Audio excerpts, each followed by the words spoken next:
ndewe m na ndewe nna nnọọ mmanụ na-abịara ole unu ma n'ebe anyị nọ ebe anyị na-agwa unu nke bụ eziokwu ọ bụ na ị mara ịgba maka nwanne ju kwesi Agaracha must come back to Ali Igbo Nneju kwesi Sweet Melanie Testimony Ezigbo ngabasị si n'ukwu na ndịda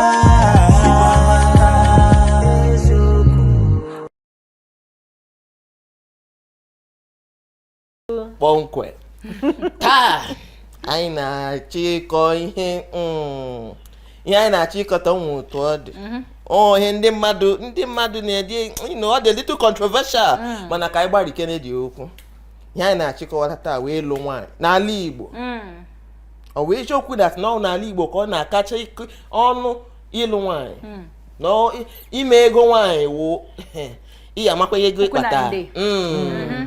mana tupu anyị akọwa ihe a o nwere ihe m chọrọ ka unu lee anyị lechaa ihe a anyị agbara eziokwu kpọta anyị taa legodi na ihe anyị na-abịa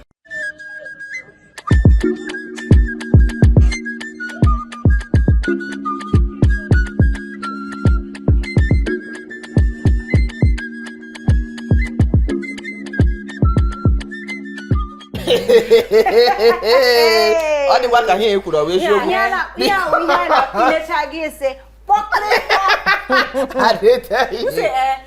kene na-afịọ na ọ na-agwụkwa agwụ mba gịnị ihe ọwụ akwụkwọ ihe edere ihe aji alụ nwaanyị presidential presentation ka ọwa ahịa ka a na-ere ọwa ahịa ka a na-aga ịkpọsa mana na-ataịpụ ya na-ataịpụ Imo steeti ịma na-asị ndị Mbaise ama ha ndị Mbaise unu kọwatara ha ma wee jokwu ma wachi because ihe anyị nogo mụ awụ m onye Mbaise awụghị m onye Imo so ama m but ha sị ndị Mbaise na a na-eweta ji 100 alụ nwaanyị alụwụ na-eweta de ji agụọ ya sị ọ dịla 100 ozuole mba na o nwere eriri a na-eji ma ji ji ga-agbata ọwụ na ọ ụjọ ịghọta gị weta 100 of ji a then ewe weta akpati ihe etinye akwa akụjuo ya akwa ya ahụ ihe nnụnụ ama ma ọ bụ eziokwu ma wachi onwe nke ị ga-egote machine ị ga-egote gbam machine ka ọgbatumtum abịa n'ime Mbaise a nọ n'ebe ahụ ele n'otu nwa okoro tọtụ pụtaga nwaga ji alụ nwaanyị ị ga-echere na ị ga-akpata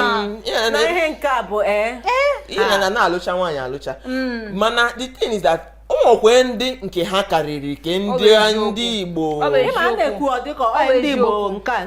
ọkawa anyị maka ọka njọ n'ahụ maka na ịma ndị mmadụ ha nụkọta ajọs gide otu ebe onye jidere onye ochi kpọwa ya aha o nwere ndị a na-akpọ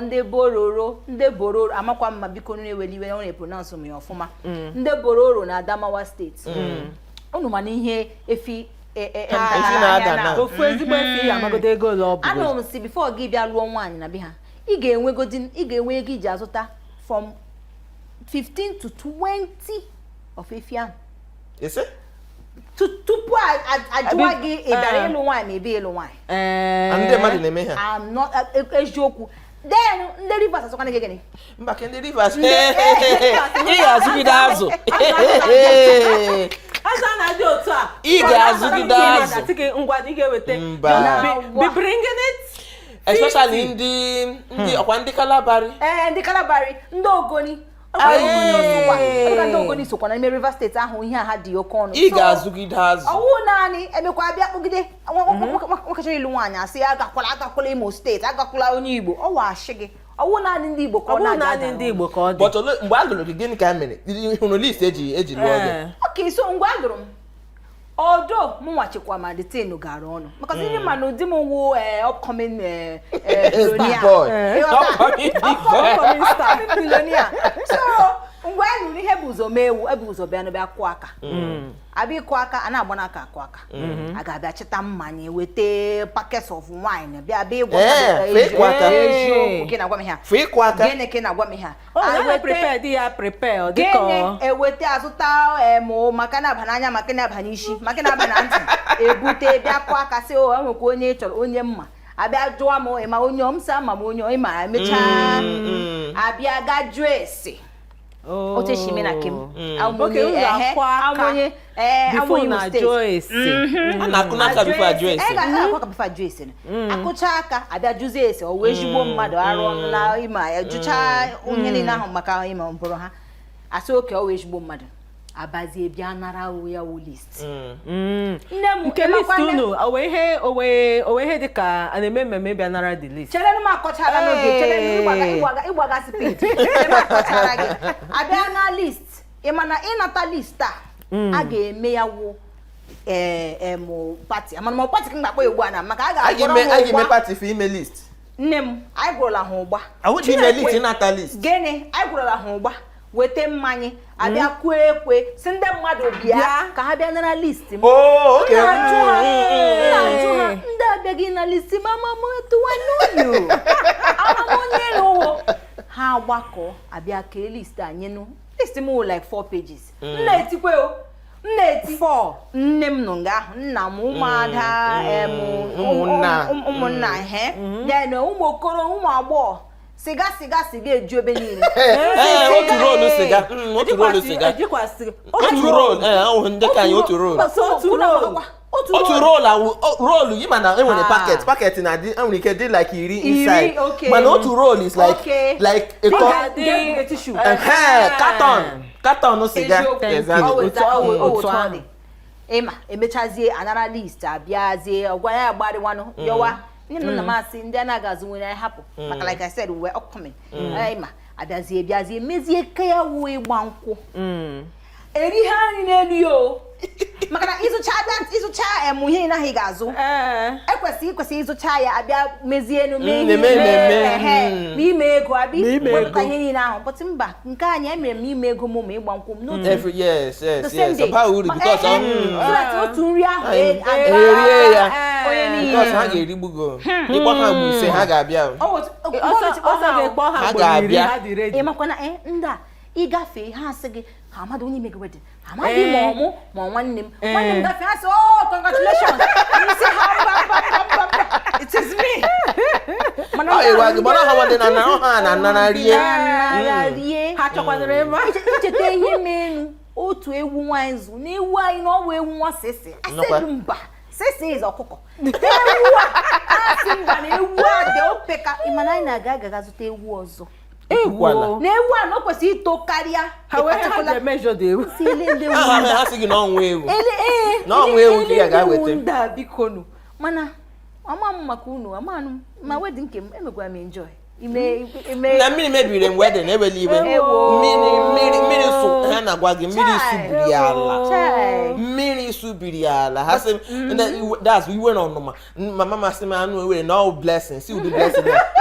udu blessing na ịbịa day before yesterday ịbịa iche ka ịbịa echi ya wuru ana ọzọ n'ụtụtụ ịbịa bless am n'ụtụtụ ya wuru ugbu a na ịnụrụ that na ndị na-abịa ndị ọga anyị nọ ha nọ 5 minutes away ka decide udu blessing na-achọ m mana o mekwa mgbe mmiri bịatịrị zee abịa kpọọ anyị si mmiri ka na-eso because echegidele mmiri oge na-aga because ịmara di m onye Anambra mụ awa onye Abịa so ụzọ tere anya anyị anọọla alụmdi na mba so ịma mgbe anyị nọgidele 4.5 ụzọ dị anya n'ụzọ adịghị mma si mba ka ebidogodi nwe ihe a akpọbazi anyị na n'ime ụlọ nye m mmanya by then nwanne m aṅụchala mmanya ngwa eji bịa aṅụcha because ha nwetara mmanya udi mmanya na-atọ pieces ha aṅụchagodi nwa gị I don't want to say the mixture enyere but it's okay enyere mmanya ngwa ịghọta so mgbe mmiri macha bịazie ajọsi gbazie obere egwu ndị obere agba ego small everybody ala so it wasn't really white wedding ka anyị asị tọrọ ezigbo ụtọ traditional wedding mana usoro anyị nwa si eme ịma na papa m anọrọ ya so ihe a na-eme ịma na this my Igbo now since I'm hybrid now I'm hybrid of Abia and Anambra so ndaba to this side I just can come out so far I that in intonations so yeah Abia betara bịa kwụ aka so nwere ihe a na-eme a na-akpọ ịkụ ọkụkọ n'obi right ya ndị ka anyị ọwụ na nna gị anọghị so ọwụ like ịkụ ọkụkọ n'obi ịghọtara so onye nna gị na-anọghị ya ndị okenye nọ na family ga-abịa o nwere some items a na-ewe ọkụkọ gbajazi na ọkụkọ kara aka ọwụ ọkụkọ agrik ọkụkọ kara aka ogbe ji anọ ọjị na mmanya ọkụ na ofu carton beer I think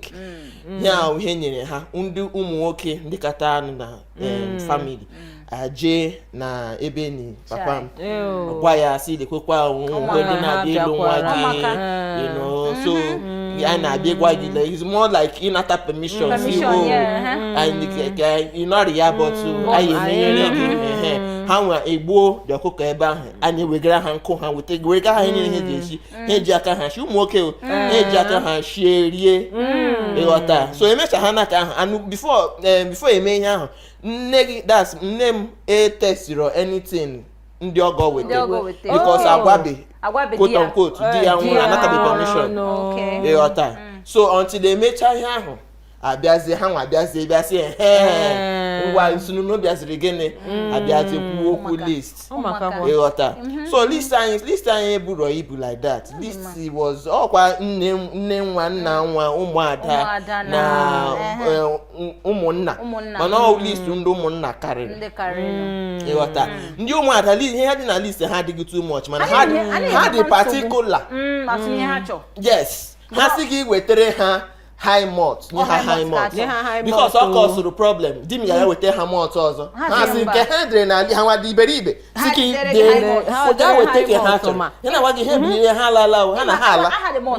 high nwanne m achọ ka eje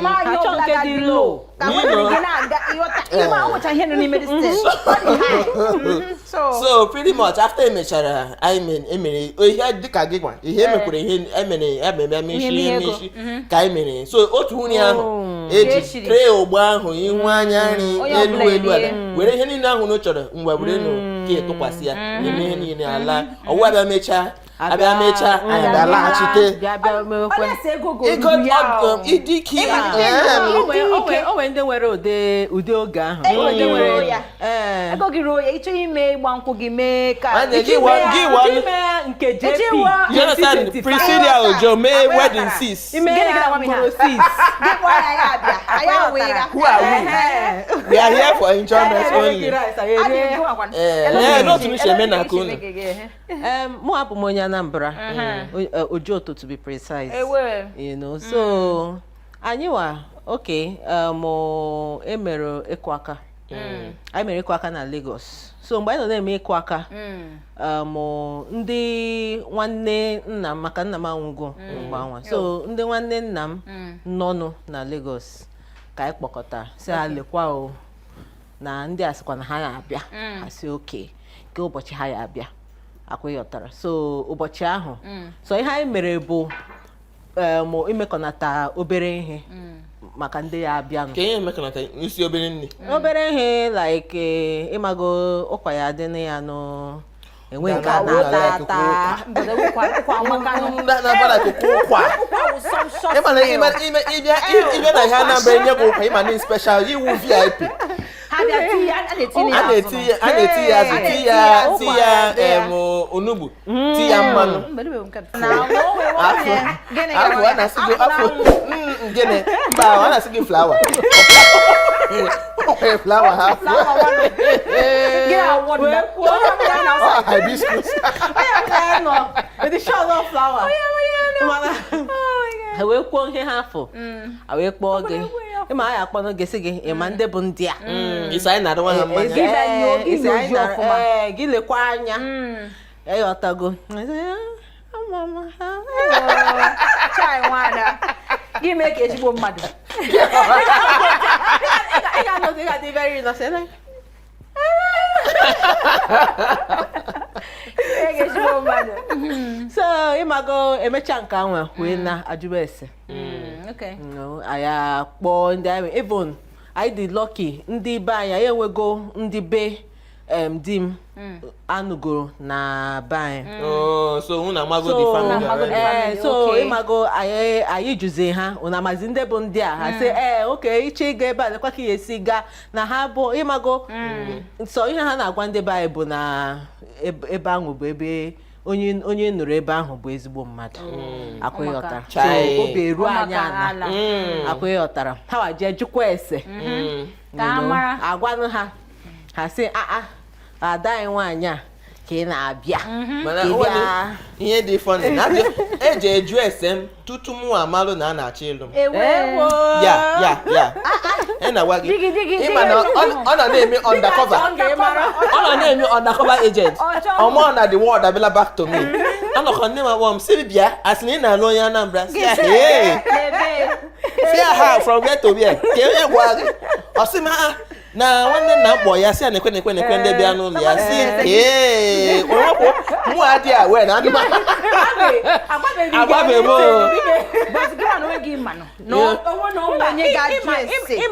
ịma na o wee bunu na-aga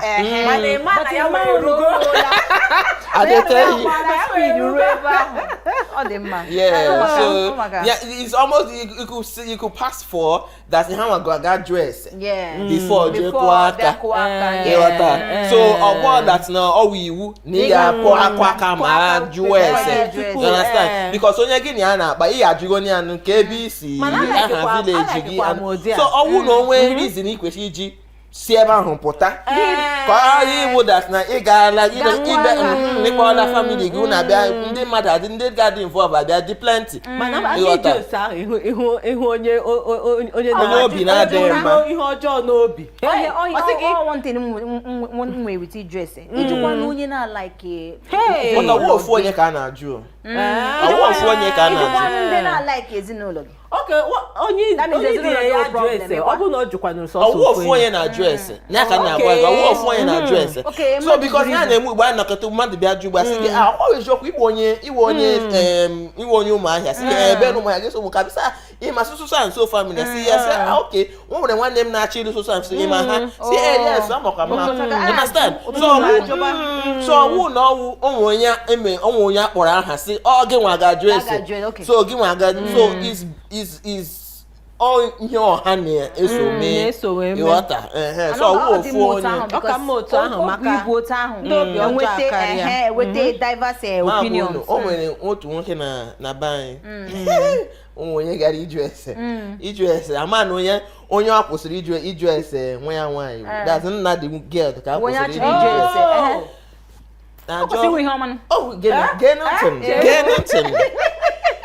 ọjọọ si na-ekwe ana m ajụ ese nwata nwaanyị dị otu anyị ndị ma na-asị ya ị na-achụ maka gị na ọsị ya na-ele anya ma mụ na ya na ọsị ya si ebe ahụ pụta ọnwa ihe dị m na-agwa gị nna nwa si na ọnwa ihe dị ya mma ya shebe apụta ọ gawa na ihe ọbụla ọ hụrụ mana nwa ya nwaanyị ahụ shade ya mma isi adịghị ya mana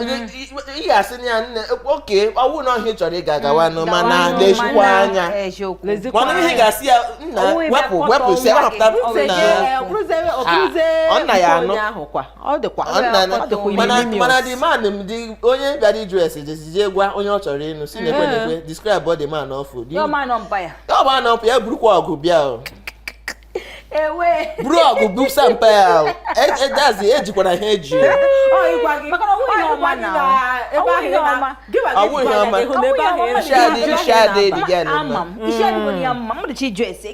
gị otichikwuo ya gị si gawa mana lekwa anya ma ọ gị si ajụ onye ọzọ ọnwe gị awụ nna ya onye ga na-agwa ndị mmadụ ke nọ mma na ọwụ ezigbo agwa ịchọzi ka nwatakịrị tọ gị n'aka well what can I say it is what it is mana ya biko na ịlụ nwaanyị ka ugbu a because ị ga-ahụ ụmụ okoro especially ụmụ okoro niile ọwụ dị naanị ala Igbo 38 40 nna biko ndị nke ahụ ịmana ihe siri ike ịmana ihe siri ike bịa ị ga na-eme school runs mgbe i ruru 50 ha ga-ajụ gị chere ka njunu kwuo nke bụ eziokwu ugbu a ha na-akwụ ugbu a kwa eziokwu ọ ka mma na ị na-eme school run at 28 mana agụụ na-agụgbu gị na ụmụaka gị na nwunye gị ka ọ gịnị ka ọ ka mma na ị na-eme school run at 40 mana ụmụ gị fụ nni rie mana ịma gịnị ịma mba ekwetara m kam tupu gị lụọ nwaanyị ikwesịrị ịma ịkpakọta otu ahụ dị gị kpakọta nwetatụ ebele ego a otuku ụmụ nwoke ugbu a ihe ha chọọ buru ibu agwa gị na mgbe anyị lụgadi I will upcoming emiti di m otu rumu ka anyị bi tupu ụmụ nwoke buru ibu ugbu a na ha chọrọ ịlụ nwaanyị ha chọrọ ndị chọrọ 3 bedroom ndị chọrọ Benz ndị chọrọ ọwụ ụmụ nwoke ka ọ dịra because na ihe awụ ihe ụmụ nwaanyị na-achọ ana ụmụ nwoke na-agba ka ha meet up ka ịghọtakwa because no let's be factual ụmụaka ugbu a achọghị ha na-eme upcoming mba ụmụaka ugbu a na-adịghị na ihe upcoming ụmụ nwaanyị ha dị ole ụmụ nwaanyị ole no ụmụ nwaanyị ole ha ka nọ mana ha eburu ibu ọ bụrụ na ha eburu ibu ịmanụ ha tinyere uche ha na ihe ha na-eme because so iji ikwu na awụ na nwoke ọbụla na-achọ ịlụ nwaanyị maka na ụmụ nwaanyị na-ata ya chefu si ya gba mbọ because ịma na ụmụ nwoke ugbu a na the value place go na ụmụ nwoke ugbu a na ego na-ede gị n'akpa nna na ego you understand most times ọ ego ugbu a na ihe social media also but ọwụ the sole thing you understand so ụmụaka ugbu a na-anọghị na ke anọ m na one room ka ibido ndụ anọghị na ibido ndụ ahụ ịghọta ha na ibido ndụ ahụ onwe ihe dị chere bido ndụ gị lụrụ ọ bụrụ na ha enwekọ ego wee na-anụ ego was not a factor mgbe ahụ ego abụghị ihe ha na-echek ị na-amakwa na onye nwe ọ wasị gị na ọkpara okoro ihe m chọrọ ikwu bụ onye ọbụla na-akwado ọlụmdi na nwunye ịbụ nwoke ma ịbụ nwaanyị iwere ego tinye ego bụ ihe bụ nya ihe eji akwado ihe eji akwado nwaanyị si na ego abara uru ego dị mma ego bara uru akwa ịghọtara mana o nwere ka esi akwado ihe iji nwayọọ na-akwado unu ejighị ego kịta mana unu chọọ ibido mụwa nwa ibido kịta dokọnata ego ị ga-eji dokọnata ego ị ga-eji ka njọ gị Adora chere ka njọ gị ị na-esave onye na-esave ọ na-amị ị na-arụta enough to rie nri den chere Adora chere mbọ a na-ekwu maka ya ịgbacha mbọ na ego ịrụta ị ga-ewepụtago dị ka ị ga-eji eri nri kwụ ụgwọ ụlọ kwụ ụgwọ elu kwụ ụgwọ ala dị nke fọrọ ọnụ abi ga-esevu ọkwa ihe na-akọwata ugbu a ka ị nwere ego a na-ezu ego anaghị ezo mana mmadụ na-abọ tụka isi ọnụ ha onye mmadụ na-abọwa ị na-aghọta ihe m na-ekwu ụmụ anyị gba na-achọ onye ha na-atụkọta isi ka ga-ezugo oke and now bring my own head ị na-afụ ụmụ shaking girls on the Instagram anya sị gị if you don't own a house ọwụ dị na ọwụ rent ihe eme ha na ọgbasa dị m ha na-eme ihe ha na-eme ọgbasa m onye nọ na nke ịnọ na be nna gị ghọọ ntị egwe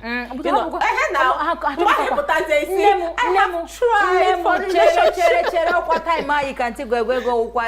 ugbu a asị gị 50 is the new 25 ha na-egwego ya dị ha na-ajụ gị na ha wụ wọsọpụ ka ihe single motherhood ọ ngwe ka anyị tụrụ ime gị ọ mụrụ ụmụ ikpuke ugbu a ọ wee flex ugbu a ọ na-emube nwa ibidobe na-asị gị o nwere ndị na-asị owu ha eruo o nwere afọ ha ga-eru ọnwụ na ha hụ dị ime ha ga-atụrụ ime mụọ mba nke ahụ m sọpọtụrụ ya because ịma mbi ụwa bie sọsọ gị because ịma nwe ihe na-ekwu maka ya aghọtara m mana ihe m na-ekwu bụ na ihe ekwe maka ego ịma mme ihe mgbe ị kwesịrị ime ihe ị na-eche ka ịkpa oke ọ bụrụ na ịkpataghọzi ego mgbe ahụ iche na ya akpata ego ịmanụzi nwaanyị ịmanụzi ma gwa gị ihe anyị mana ihe anyị na-akọ na awụ ihe anyị ọwụrụ na-eme mgbe ị na-achị ịlụ di gaa na ụlọ ụka nche ịlụ di ihe a na-eme marriage class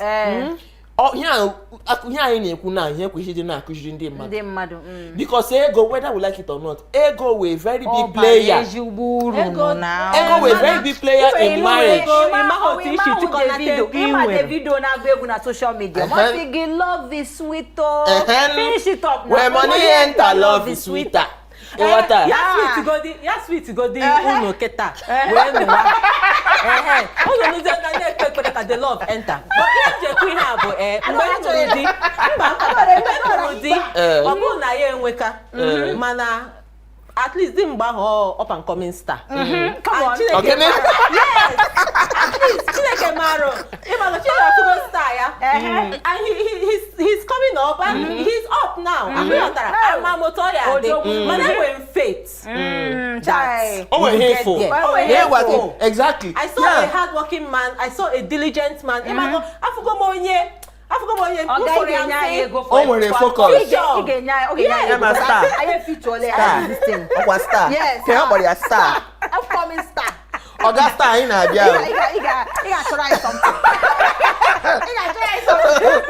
so ihe m na-ekwu ugbu a anyị nwa ndị anyị ghọtara na mmadụ na-eto eto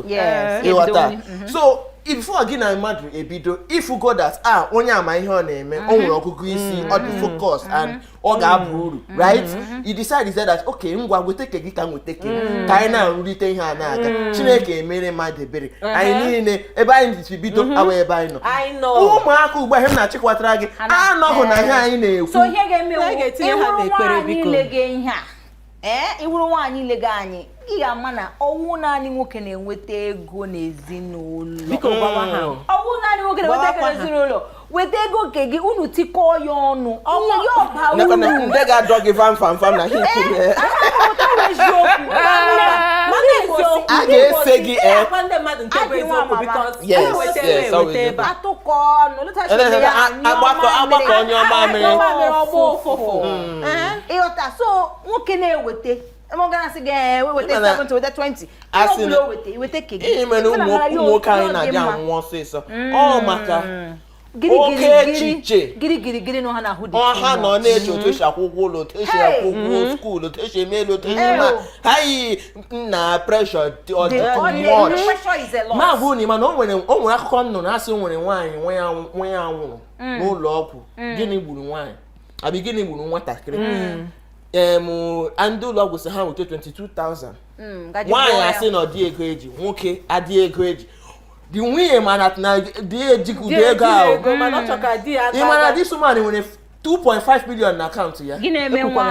nwa you say okay that's not responsibility dịra di ya n'onye ahụ onye isi n'ụlọ onye kwesịrị ime elu ọya kwesịrị ime ala o nwere ndị obi jọrọ njọ like this aka m na-agwa gị onwe ndị obi dịkwa so metụ ya n'obi n'ọnwa ya ụna nụrụ onye nke ya na di ya bi n'ụlọ ha ọma na ọnwụnye nwe n'ụlọ a na-akwụ rent akwụnye nwaanyị gịnị a na-akwụ rent ụna nụrụ ya ọnwụ na rent kwesịrị iwu ọnwa ọzọ ọ bido ọnwa agwụwa di ya ka anyị kwụọ rent anyị makwara landlord anyị problem ịmakwara landlord anyị nsogbu ya dị for years ama m otu dị nwaanyị si mee chọpụta o Chineke mụ mana ebe ahụ ka that marriage ended so ọnwụ ndị na-emove with mentality a ego m gị nwa dọlịwa dọlịgbuo onwe gị but weta ego ịma onwe ndị ụmụ nwaanyị ha emekwe standard ebe ha chọrọ ịnụ asị onye ahụ jizi ekwentị iPhone lekwe nke na-apụtala ọ bụghị otu ahụ ka anyị kwesịrị ị na-aga na ihe a maka ile anya kịta ihe ụmụ nwaanyị kwesịrị ị na-ele anya bụ ịma ma ịnụ nwoke anụwa ịma otu Chineke esi gọzie unu o nwere ka ọ bụrụ ihe ahụ amara ihe Chineke gọzie gịwa bụ nwaanyị nwoke ahụ ga-enyere gị aka wee bugozie ya ebe o kwesịrị ịnọ akwụghọtara nwekwara ike bụrụ ihe ahụ amara ahụ Chineke nyere nwoke gịwa bụ nwaanyị ekwudozie ya n'azụ wee bulizie ihe ahụ ebe o kwesịrị ịnọ because o nwere ndị ya afụ ha nụkọ nọrọ akwụghọtara ifo onwe businesses ha na-eme ha na-emekọta ya ọnụ. Bible say he who finds in English, he who finds a wife finds a good thing. Okushi. Yes. And obtaineth favor. Meaning that he water nwanyi dị mma. Ị ga-emeriri improve na ndụ gị. So gị wuru nwanyi bata na ndụ nwoke. Mba, ọ bụrụ nwanyi, ịbụ ezigbo nwanyi because asị gị na because ndị shaking bum bum on the Instagram una know that this category. Yes, carry si ịlụ nwaanyị ọwụ ezigbo nwaanyị. Onye lụrụ ezigbo nwaanyị, ịlụtaghala ezigbo nwaanyị, unu butika aka ọnụ. Otu onye ga-emenu ịchọkwazie sị na ị chọrọ ịnụ ndị Instagram bụ ma na onye ahụ ji ga-eme subscription. Eziokwu. Can we pay subscription? If that subscription. Oh, Eziokwu. I got chọkwa another thing. Subscribe Bola. I think please disconnect from your Wi-Fi. But when let me speak him how me a little bit of Gen Z. When the Instagram Well, let me tell you. I'm a little bit of Gen Z now. Milligen.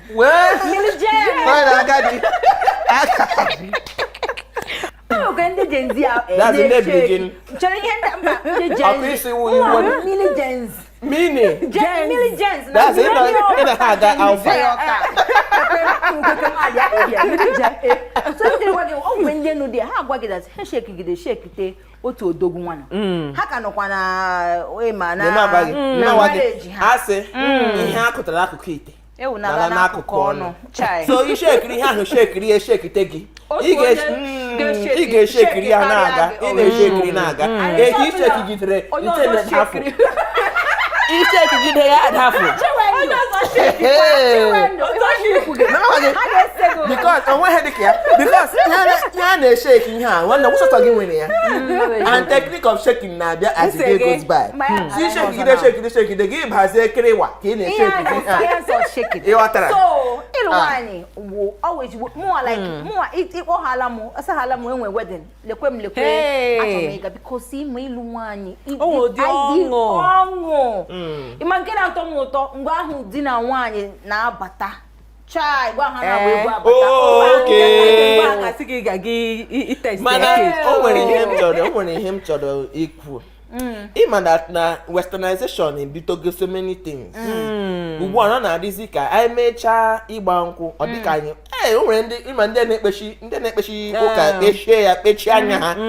asị gị na ha gbachaa nkwụ asị gị na ha mebe wedding yeah eme aka just the trad ka aga se me the main wedding which is ka you meze no na church nọkọ ghọta ihe anyị na-aghọtara ọ bụ na ihe anyị na-eme na chọọchị wụ ya ịgba nkwụ ndị ọcha trad ọwụ ihe nche ọhịa ọwụ ọ bụ mana ọ si n'otu isi kweru ndịkwa shop ọwụ kwa ọ bụ maka eche mma ịgbacha biko onye butere chọọchị tu anyị nwa achọdị inwe nke kacha dị nke itinye like a level of importance ọ bụrụ na ọ for legitimacy ije court ịga court chere m ekwu kem ọkwa ịma ịlụcha nwaanyị na ịgba nkwụ ịma ihe a na-emenụ n'ịgba nkwụ nye di gị mmanya agba egwu mana chọọchị ịma three-fold hand ekpụ ya Chineke na has to be involved in it so ka njọ gị so mgbe ị gbara nkwụ after ya inyechara di gị mmanya nne gị na nna gị ekpere gị ekpere ha kpere m ekpere ka ha eso Chineke nọ n'ebe ka ha so so ọwụ na because nne gị na nna gị awụ pastor like reverend father ọ kwesịrị ịchọzi iweta ụka akwụghị ọtọ o nwere ike unu gazie just bless ya dị just ga mee Thanksgiving ime ihe na mee Thanksgiving na church mana ichi imezi ya n'ụdị na ichi ime pati ma na ị nwere na cause ezigbo problem ma ha gị ime ugbu a ka anyị gaa nụ n'ogbe I don't know because because they can Miss V all the can Gen Z ya na no ota si na ko very well. E ota. So kai go din no gbe kai John the man ke ha si anu wan be ha. Then kai ota kai fukwa na anyi wan de isa mebiri ani. Anyi na bia no.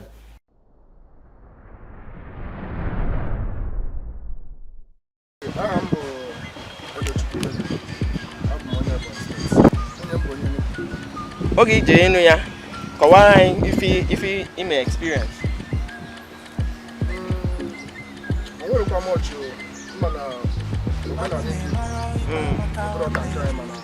much different. As not the from down, as not the marriage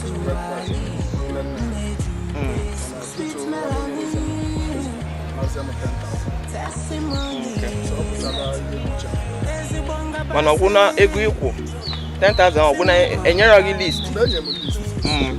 m list in terms of the list ọ gara gbara ọnụ ọ gara ọnụ as how ka ị nwee ike ichetara ihe dị inside. ọ gara ọnụ because ọ na-edere m about 14 plates of gold, 42 plates of gold, 42. Wow. So some other things, only that one alone. I'm watching but just like the two simple, one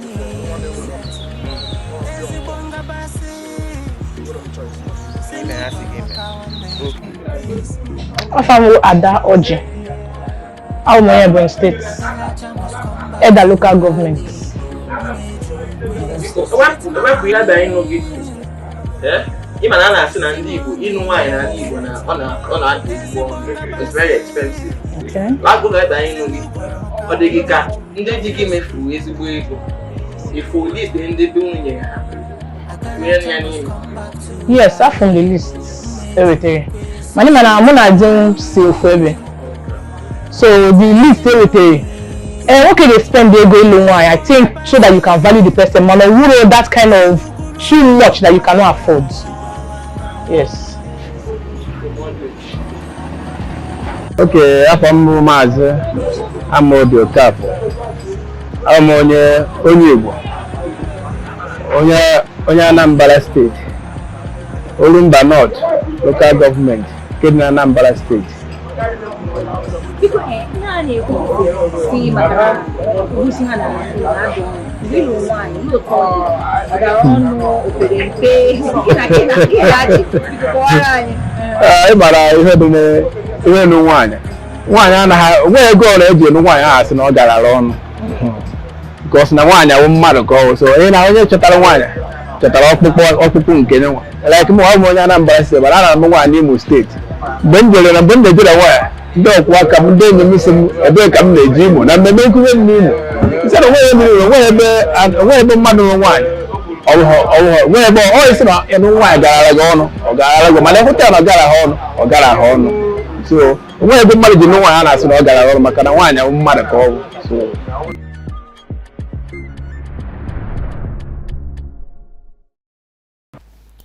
na ahụ nanụ ihe ndị mmadụ kwuo anne omenala dị n'iche biko ọ nkwa ihe ndị m nụrụ m na-anụbe before ịghọta onye ọbụla nwere ike ha mana ndị a na-asị ka apụ ụzọ batagodi m chụgodo ụmụ ka ama ma ị ga-emelikwa ihe dị n'ọlụlụ di m na nwaanyị a bifo aga ịmụrụ onwe ndị na-eme ọwụ na alụrụ ga alụ ije ịmara a na-eme ijọs gbakwuru nwoke na amụchiwa ụmụ from there akụwazịa nwaanyị a bịa nwụọ ọwụ na ụmụ na abụọ ma nwa atọ iyepu ụzọ megodi ihe isi onye ahụ yes and then you pay ọwụ na ị kwesịrị ihe akwụ double based on ụmụ ole inwe because ụmụ aha wụ nke gị ịlụrụ ọdị ụmụ alụ eloti ga-eshi ga alụ ụta m na azụkọ nwa m na ma pịpịcha ya otu ekwu ke abịa kpọrọ ya tụwa ya ime ịghọta so if not a ga-eli nwaanyị because lórí alụ so a ga-ekwe anyị were onye na-alụrụ ọ bụrụ ozu onye na-alụrụ ya lie ya compound so ọ na-eme sometimes o mechazịa ọwụso n'ọnwụ ka ị yazigaga mee onye na eji agwa nwoke at least onye sokwe na onye na-akwụrụ ụgwọ isi ya nkọ onye soro onye na-akwụ ụgwọ isi ya nkọ o metere ya mụọ ofu mụọ abụọ mana ị gakwa mana show a jizikwa na wedding eme now ijiri the money gị mee n'ụdị show ijiri the money ime the show mana ọ ya mere ụmụ nwoke show ha na-eme ịghọta ka m gwa gị eziokwu di m si na ọ na ọma ịnụ nwaanyị dị otu a na ọ gara ịnụ nwaanyị since n'ụjọ ịma adị wo very understanding babe hapụgodi ihe understanding ihu okoro gara aga lụọ o ji nama 3 o ji ewu 8 o ji oshiri akpa rice 6 gị ga-abalasi asapụ afọ rie taa nwụọ oru oke gị ga-esi ha biko na-ewele ibe ka ya taa na aṅara bless ya dị okoro from the wedding your pocket value because I believe na ihe a na-akpọ peer pressure ọ onye ọchọ ka ụtụta Eziokwu na ime wedding gị mee ya like ndị JP 2025 na mee ya 1 week now emini na m chi ime kemo ma bịa mee JP ama make mu P1 day ịbịa like ya so because ịbịa siwa now na wedding no ama m si ọ na-emekwa ndị mmadụ adị under pressure but ị gasị na onye na-eji ego ya lụ na nwaanyị onye ejila na oji ego ịhụ nwaanyị eji nnukwu oche bubata afọ m nke ahụ silekwenụ nwe m ji ụkwụ agagharị na wedding nke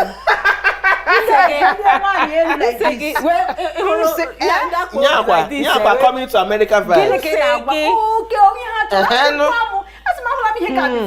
coming to America vibes anụ ụmụ bilionia ego dị ọ sị gị na upcoming akwa sị gị na Mr. Drew upcoming onye nke lụrụ star anyị ekele ndị egosa ọwụ upcoming no iso star now biko ka anyị show anyị na-eme the star is shining okenebe asị gị na di ya ga-enye anyị ọ ga-enye anyị ihe a for this ihe anyị aga bịa kelee enu gị anyị ekele gị specially star onye ji ego chọrọ ime onye ọbụla mee ngakpa ya ha ewu na akpa gị iruhu enyela onwe gị nsogbu esogburu onwe gị na-achọ otu ị ga-esi ashebi iru ore gị ka ime ọnụghị m ji like ya ka mkpukpe onye m ji like ya ndị ụmụnne anyị ndị Yoruba wedin ha onye ị ga-ahasị gị hụ nwoke Yoruba megi wedin obiọma na-akpa ya ịma ihe merenu ọ gbasa ya nne nwunye ya ga-eweta nwanne nwunye ya ga ịghọta onye ọbụla etikwa aka ọ dịghị otu ahụ nwoke be anyị chọrọ ịlụ atagide ya ọ ya ga-eweta elu weta ala ọ dị mma ịgba nkwụ nọ ọ banyere family nke nwaanyị ọ kwesịrị ịwụ ọnwụ nwoke kwesịrị so nke banyere family nke nwoke nke chọọchị so ọ bụ na ị chọghị ime nke chọọchị nkọ unu emeze kolabo lee ya na kolabo we agree onye wudide ngre otu ahụ ka ọ dị because na onye ndị nwoke na-abịakwute gị nwa ha na-abịa n'ụlọ unu so unu kwesịrị ịkpọ ha ọbịa ahụ wee ka ya ewepụta nri akụlata ịmasị m na ụnama ntinye ha ga-enye anyị nwere ike nye oge obere ego si kwado unu na-eme do you mean obere na-abịa kwụ ụgwọ isi gị ọnụ ga-akpọ ha ọbịa ga-esi nri ha bịa mezie ihe isi gị onye kwesịrị ka m gwakwa unu mụ na onwe m believe na ọ dị mma ka ihe nwaanyị a ka ego ya dịtụ ihe a reasonable maka na ụmụ nwoke dịsi ụma m ihe aja na ihe ọbụla ha wụ ugbu a na ị na-aha shishi ọ 50 naira si ha bịa lụọ nwaanyị echi ha ga-alụrụ onye ọzọ ihube nke nwoke chega ego ji lụọ nwaanyị ọ sị ọwụ na ọwụ ego m ji lụọ gị mana ịma na o nwere ndị ego ha na ha mgbe ha ga-ịlụ nwaanyị mere ha na-atụfuru family nwunye ha ọnụ maka na ha maka otu esi wee ịma onwe ndị ji anya ukwu eme ha a na-alụcha nwaanyị alụcha biko ndị ji anya ukwu eme ha ahụla m ebe ewepụtara ma ị ga-ego ma friji ị ga-ego machine eji akwa akwa then emecha ha gị na-eme nwa gị agaga tawazi aja. A ga-agwa gị ihe ya dị na ya. A ga-asị gị na George ga-adị na ya, George mkpụrụ ise. Iwe tinye ya nka, wee tinye ihe etinyecha akwa ahụ. A nọ n'ihu gị kee ya, ifuze nne na-abịa ekere akwa, ị na-ele ha anya. Ọsụkọsụ. I'm telling you.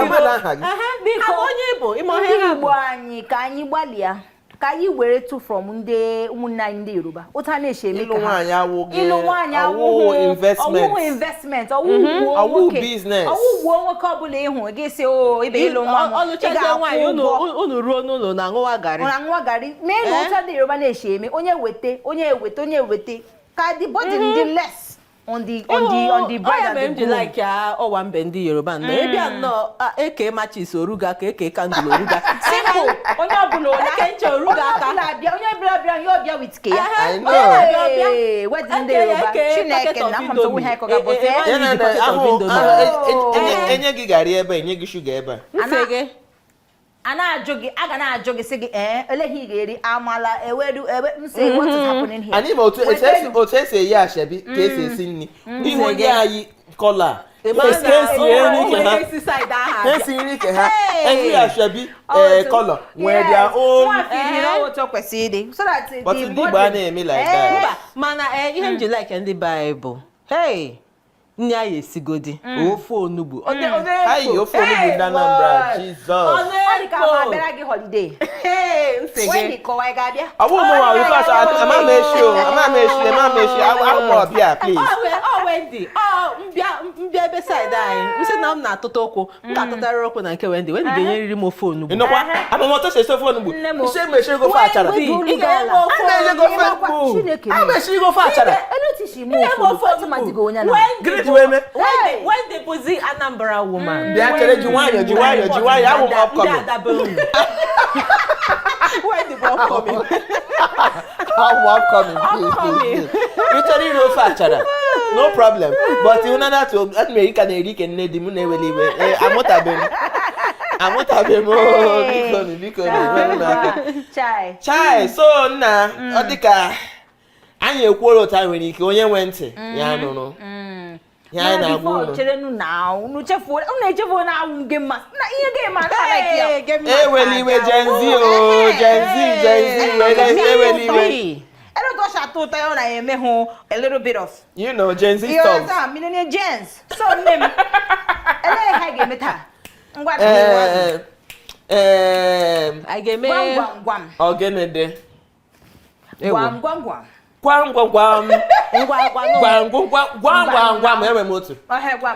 Guam ihe kuru mmiri lelu. Coconut. Literally now. Oh no, Millie na Jen.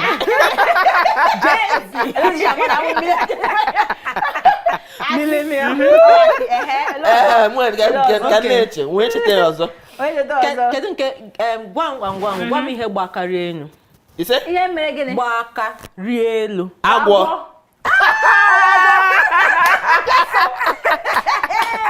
we are coming to this Gen Z stuff.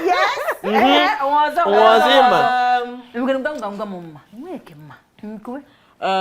Gen Z.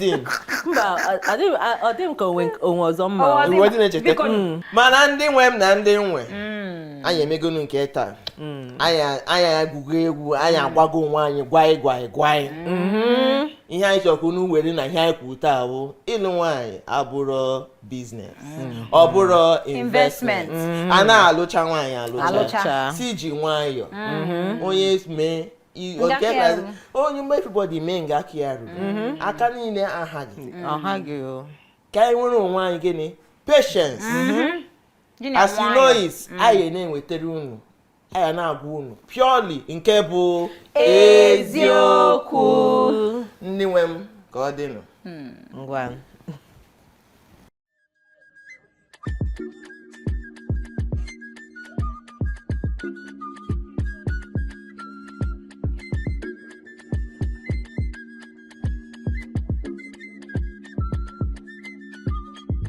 Abone maro Igba maka nwanne Ejukwu Agaracha must come back to Ali Igbo nne Ejukwu sweet melody. chasing money.